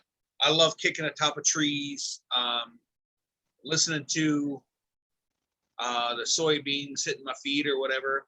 I mean, for me, that's my type of flying. And the hay bales, you're 100% correct, dude. You can't stay away from them. It is just, it draws you in. It might as well be a moth to a flame. I was just thinking that. I was thinking that same analogy there. It's just too tempting. It's just, you see them and you gotta go just fly by them. Because it's something, so you're flying at the same speed at 4,000 feet as you are 4 feet off the ground. In with, you know, Airspeed. if the winds are the same. But when you see a hay bale go, phew, phew, Yeah, phew, that's what it is off the periphery. Yeah, that's exactly what it is. It gives you that sensation that it somehow magically turns 25 miles per hour into 500 miles per hour, you know? yeah, yeah, it's totally just, I don't know what it is, but I mean, I love to do, and I'll tell you everyone right now, this is what's gonna bite me in the ass. I love to get my wingtips close to trees as I'm flying by. And one of these days, I'm not gonna see a dead branch or something that's gonna hook me, and I'm just gonna go swinging into the trees. But yeah, I love giving throttle and letting off the throttle and just coming just above the tree and dropping down past it and cutting and you know, skimming the ground. I actually did almost get into the soybeans right behind where we were camping at. I went up, took off, I throttled, let off the throttle, swooped down, and I actually hit a little downdraft that put I put my feet way into the soybeans to where I was leaning forward, you know, from the drag. And I added a little pressure on the brakes and hit throttle. And when I was taking off, I could hear stuff going through my prop that was hanging on the cage. I was like, whoopsie, that one almost got me. Didn't we So see? yeah, that was. Hey Shane, I just want to say that he's taller than me now, man. Yeah, Dang, look at him. man. He is getting Look at that dude. That's Mr. Red. Hi, Red. Hi, puppy. That he's, freaking tongue. 8.5 months old and probably every bit of 70 pounds already. Are you going to keep him, Brian? Yeah, we're gonna keep him. Why, you want him? No, man. He's all yours. He's a good Oh. dog. Yeah, we've been in the pool twice today already. He'll get in the shallow end of the pool and just stand there on his back legs, and we'll throw him stuff. He'll catch it, and man, he's a good dog. Every time we go walking, he jumps right in the pond and everything. He's definitely a water dog. Good. Hey, we actually got to meet JP Tulo's girlfriend this trip too. She came and hung out Yes, for the we day. did. I love Which her. one? We're all wondering what is wrong with her because she is actually willingly dating Tulo. I don't know. It was Yeah. kind of crazy because she came to the fly-in and we all got to taste her pie. And What? Cherry, that. Yeah, it was Cherry. Please tell me JP's still in the chat. Jade- I Jade's know. sitting here I hope- looking Yeah, at me. where is he? Where is that dude tonight? No, Oh, man, man. she makes a mean cherry pie. I love Brandon. Hello, Sunshine. How you doing, my sunshine? How you doing? I don't think I've seen you in here before. Welcome. My sunshine is Petra, Petra and Mark from the Oh. Fly-Ins. Okay. Hey, Yep, Petra. Yep. So she says Oh. hi, Red, and Moonshiners. Was it Moonshiners? No, it was one of the Fly-Ins. Anyway, she would walk Red every morning. Of course, he's a cute little golden retriever puppy. I don't blame her, but she was super nice, and she would, you know, it was awesome. And I heard that maybe she might be getting into flying as well. What? Right on. Her husband, Mark, flies. I know that. Very cool. It's Ingram, Mark Ingram, correct? No, that's a different Mark, I think.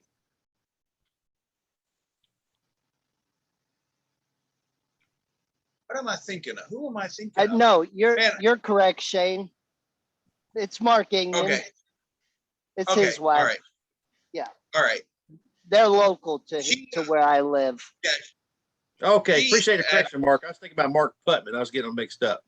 Yeah, thank you. So one thing about YouTube, paramotoring, and fly-ins, not only do you have to remember the person's face, real name, and their YouTube name, it's just like, all right, I got limited amount of, I got no terabyte up here. It's more like a And 15 gig. and their wing color. You also have to remember their wing color. Yes, correct.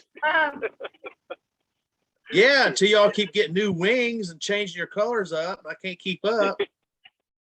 Shane's pretty consistent.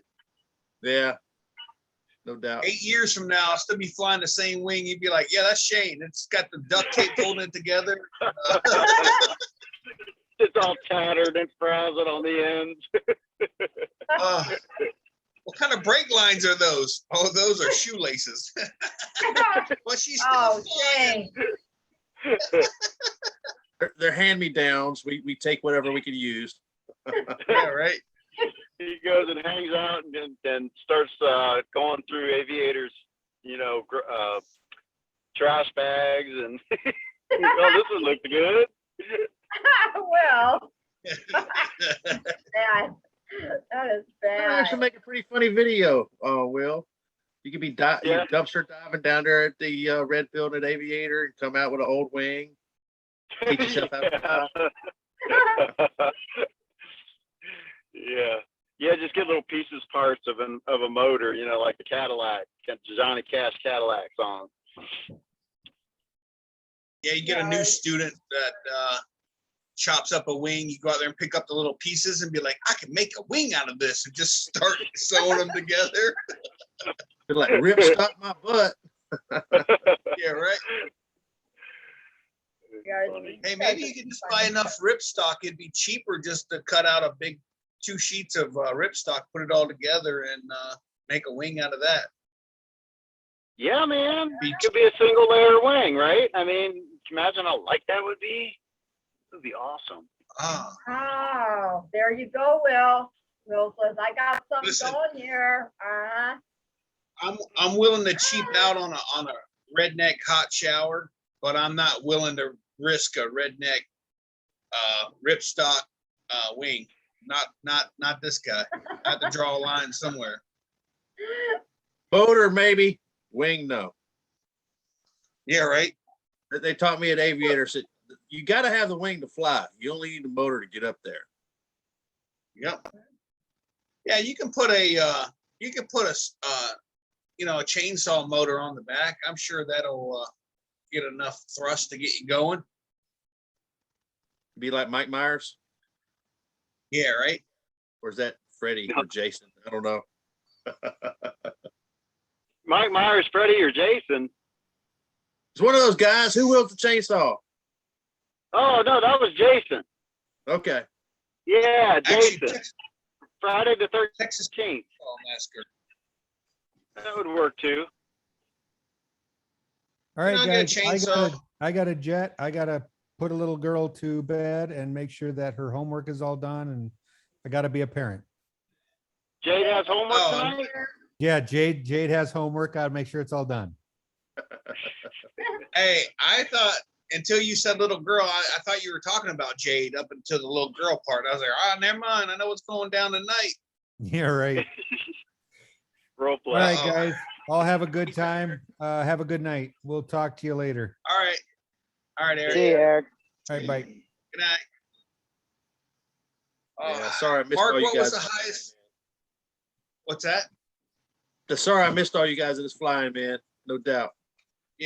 Yeah, I knew you said you weren't gonna make it, but I actually started asking around just to make sure that you weren't coming. I was just like, man, Like, when's Walter get here? this is Walter's supposed to be here by now. I did.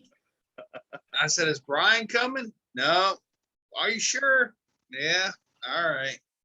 Oh, he actually Well, came. yeah, He was just on the, he was on the other side of the field. Yeah. He didn't want anything to do with us. There you go. I know Krista. I know Saturday afternoon, or no, Sunday afternoon. Yeah, it was Sunday afternoon. Jade and Krista decided to go take a walk. And they were walking around the field. I walked straight across the field to meet them halfway because that's how I do things, halfway. And man, my feet were covered, just absolutely covered in mud. I'm thinking to myself, what do their feet look like? They walked all the way around this whole field. I'm like, no, I'm not walking just to go have a walk. No. I don't know if you can see these. See what I'm wearing? Yeah, black shoes with black. Combat boots. That's all I got to wear that are dry. So it doesn't matter whether I'm wearing shorts or pants or going to church. That's the only pair of shoes I got that are dry. My tennis shoes are still soaking wet. Hey, I will tell you, on Sunday afternoon when it quit raining, and I decided, you know what, I'm gonna go fly because I actually had planned. I decided I wasn't gonna fly, and then looking at everybody fly, I was like, all right, I'm out of here. On takeoff, just as I got into my seat, I held my feet out, and I had one foot that looked like I'd stepped in a dinosaur turd because it was just absolutely covered mud, and it was dripping. It was dripping to the bottom side of the field. And I'm like, all I can think of is it's going to get on the bottom of my paramotor or whatever. So I hang my feet back down and I started kicking them together. And I was trying to get all the mud off of it. And then, DP, good night. Good night, DP. Bye, Steve. Love you, man. So as I'm flying, I noticed that they're starting to dry because of the wind and everything. And I'm like, all right, sweet. I come in for a landing. Another dinosaur turd on both shoes now. Like, oh man. A million So years when I from now, archaeologists are going to uncover these footprints. This is the footprint of an ancient paramotorist. I hear something about a dinosaur turd. Yeah. That's funny. Some of the mud, you're just running along, and all of a sudden, man, you just step like you step into a dinosaur turd. It was just, and I will tell you, on Sunday night when I came in for that landing, I was more cautious and more worried about slipping and falling on landing. Sure. And I was trying to aim for right in front of our trailer, but when I was flying, and I came in and I was shooting long, I was like, all right. And I'm looking ahead, like, where am I going to land? Because I don't want to land where all the cars have been driving. And I actually hit a pretty good section of grass that wasn't torn up at all.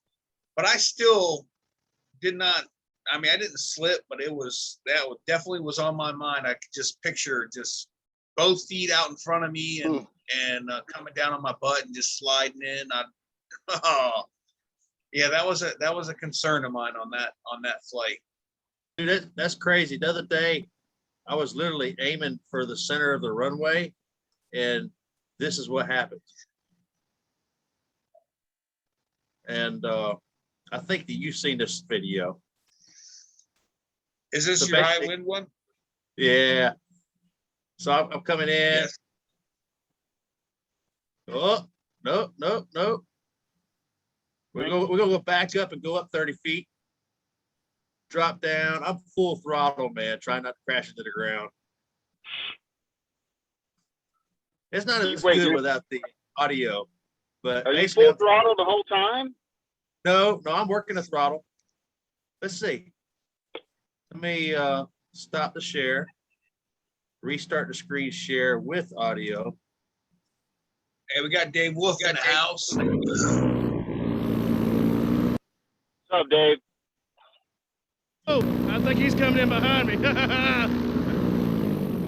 right, here we go. Woo-hoo, screw that.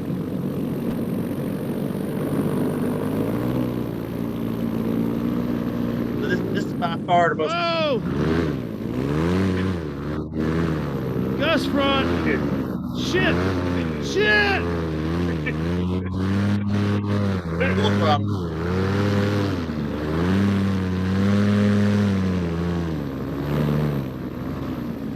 Going straight up.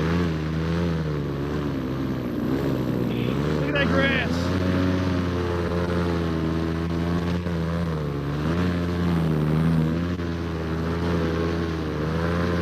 Man, you had to work for that one.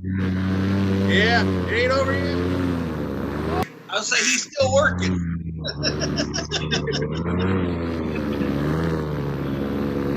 Please get.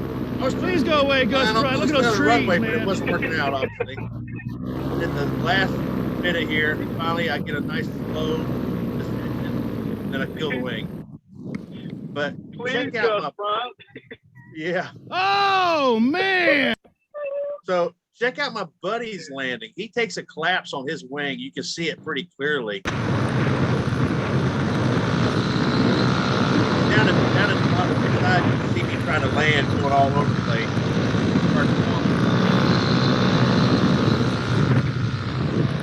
He's about to take a major collapse on his wing right here. Right side. Oh shit. His landing looks way more dramatic. He was trying to get back to the runway too, but at this point he had already made peace with landing somewhere in the field. You can see him right here in a minute. Hey, can you replay that without the sound so you can tell us? We want to hear what you're saying, Brian. All right, so replay the collapse. Yeah. All right, here we Dang, go. man. Ooh, that was a good one. Here's 10 seconds before. Here we go.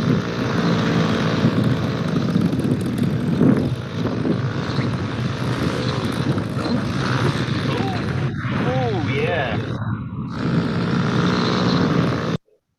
Yeah, it was a big one. Up to the right is front. Do you think your wing did the same thing? Yeah.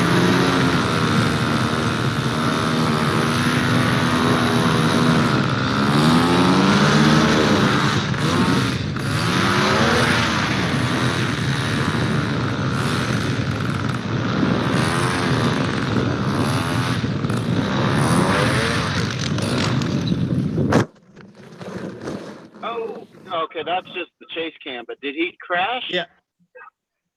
Yeah, he was up. Oh, let me stop the video. So yeah, basically he got right up. According to the video, I looked over there, and when I first looked over there, he was already getting up. I missed seeing his whole landing. And I interviewed him after he came back. I said, "Hey man, was it a rough landing?" He's like, "Yeah." And that's at that point I had no idea, because I didn't see his landing. And but he That's definitely crazy. he came in with a little bit of a skid. You could hear his prop cutting some peanut crops, and but he didn't break a prop. He didn't have any damage. He didn't hurt himself. So it was all good. We were just glad to be on the ground, man. Did you look at your wing when you got that sudden sink? Remember when you went, oh shit, or whatever, when you hit that sink? Did you notice what your wing was doing there? Do you think you took a collapse? No, I was not watching my wing at all when I was in the process of trying to land. I was just feeling the wing. I was active pilot, constant brake pressure. But no, when we first took off and things were okay and we were heading north towards the balloons, I never saw my wing collapse. I was flying, I felt some turbulence, and all of a sudden my right hand just went boom. And by the time I looked up at my wing, it was flying normally. But I know what happens when your brake line goes slack like that. I mean, obviously I took a collapse on the right side of my wing. And that's the first time I ever felt that significantly. That's when I made the decision to go land, and that's where we were at. It was a gust front, man. Yeah. Yeah, that to me is, I watched that video and I was like, oh, dude, I'm glad that's not me. I am glad you're okay though, because that was sketchy as all get out. Well, we are at 10 o'clock, just after. I think we're going to get out of here. I am going to go to bed. I slept like a champ last night, but I got up and had to go to work, and I was just like, dude, I can't do this. I need a vacation from that vacation. But oh, man, I'm actually sitting here going, all right, I'm getting tireder, and I'm still drinking soda. So round of applause for Shane for not drinking beer tonight. Yay! I'll try again tomorrow night. Yay! Now, actually, I'm gonna try to not drink anything until maybe Friday night, and hopefully I get to start up at the gym this week and start working out again. It's about time. I've been getting lazy here lately, and I need to recover from that. So I'm gonna end up, if I'm not careful, I'm gonna end up looking like this, or if I go to the gym and work out hard, I can look like McElroy. So my goals are set. Those are some pretty low goals. No motivation. Yeah, just put a picture of McElroy on the treadmill, in front. Just, right in front there. Yeah. There you go. Yeah, the next time when you do the show, Shane, you'll be on your treadmill. All right. Yeah. Come on, everybody. Do this. We That want would to require- pump you up. Hey, that would require taking all the laundry hanging from it off, and that seems like a lot of work. Oh,